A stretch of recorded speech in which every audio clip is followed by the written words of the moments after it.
Hi YouTubers, it's Jade again, and I am back on day 8 of this book, Wicca A Year and a Day by Timothy Roderick, and I am going to discuss the meditation section in the book. Now, I am horrible. It's horrible for me to slow my mind down enough to meditate. And I think a lot of people in Western society are the same way.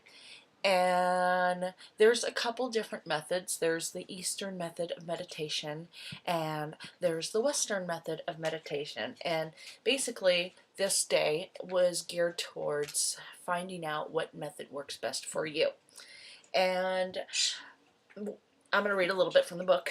And the Eastern methods, the techniques that come from that side of the book, come from Japan, India, China, and they lead the practitioner towards physical and mental stillness, which is nearly impossible because my mind is always always somewhere else. So I can never still my mind down enough to actually do that. Eastern styles of meditation do not require that you create a mental... Oh, wait, am I reading this right? Okay, wait, I swear, just in mental stillness right here. Once you learn... wait a second. Once you learn to initially still the rational part of your mind. Sorry, I kind of read that wrong a little bit. But they do not require you to create that mental stillness by blocking out your thoughts. Okay, Jade, read the rest of the sentence before you skip to the next part. Instead, they suggest that you observe your thought process in a detached way, kind of like you're just like on the sidelines looking at your thoughts. So you don't try to focus on, what it is. Like if it's a, what do you call it? Those meditations where you're actually, shoot, what's that word called? Hang on, it'll probably talk about it in here. Blah, blah, blah. But instead, guided meditations. It's not like a guided meditation. Guided meditations are more of a Western style of meditation, Western method, I should say. Basically, where, those meditations where there's somebody's voice and they're telling you, close your eyes, relieve all tensions from your body. And then, and they walk you through it, and you awaken in a meadow, and you walk down a path. Those kind of meditations. Those are Western styles. I do so much better with those styles. But anyways, if you're not sure what style of meditation works good for you, there's a couple of questions that they talk about in the meditation section on day 8 of this book, and I'm going to go over those questions. Number 1. Do I like my life to be perfectly organized, or do I not mind a bit of chaos? I hate chaos. I hate drama. I hate anything to do with that. I want my world to be perfect and organized and everything in its place, which is kind of hard because my house is always complete and utter cluttered, and yeah. Number 2. Do you respond to most queries with action or with contemplation? Honestly, I probably do a mixture of both, depending on what it is. If I'm upset, I probably tend to react before I contemplate it in my head.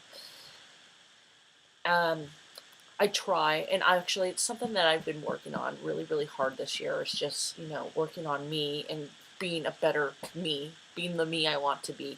And one of the things that I want to do is, just learn to just contemplate things and think before the whole reaction thing.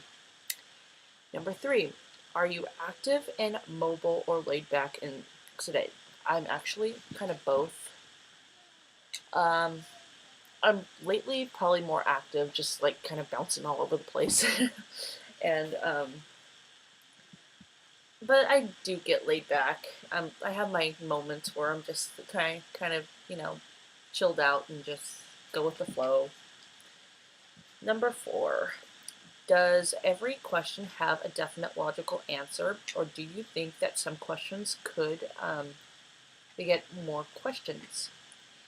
I actually believe that there is an answer for everything. I believe we kind of, I think the reason why we question things as much as we do is because we're looking for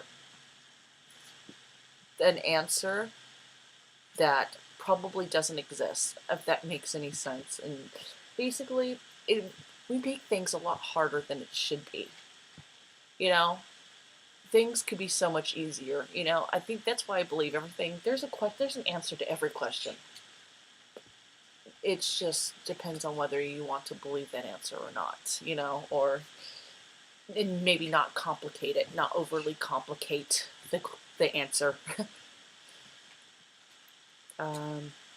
Are you naturally internally focused or externally focused? I'm definitely more externally focused. I I tend to pay attention more to my surroundings than I do to myself. That's kind of my thing this year, is to get to know me and grow, me, inside. I tend to focus on everybody else, and especially everybody else's reactions, because for a long time I really cared about what other people thought.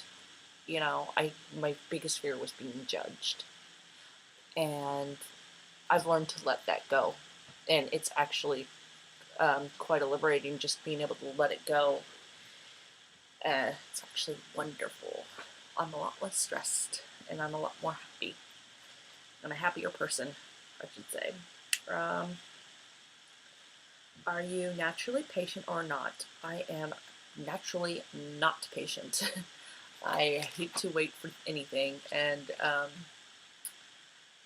that's something that I think all of my patience probably is worn so thin because of my, I think it's hard when you have kids, but one of my kids has autism, and so I just have all the patience in the world for her, and she's mildly autistic, but it's just hard. I feel like all that patience goes to there and to, my kids. And so when it comes to anything else, it's very hard for me to have the patience to do anything else. So, and the next question: am I strong-willed, decisive, and direct, or easygoing, more indirect in my approach to people and tasks? I am more strong-willed, decisive, and direct. I don't, especially since I've learned to just accept me, I guess, and not care so much about other people. Stop. No, okay, that sounded totally bad. I care about other people, but care about what other people think about me. Um, I'm, I kind of say it how it is. I don't sugarcoat it. It's just how it is. And because of how I answered those questions, it is concluded that the Western style of meditation would most likely suit me, because my mind is not very still, and I'm more, on the go as opposed to laid back, and I'm very externally focused. But if you're more internally focused and more laid back and calm, and if you don't mind a bit of chaos, and if you're more easygoing, then you'd probably do really well with the Eastern style of meditation. Well, I am running out of time, folks, so I will talk to you guys later. Blessed be.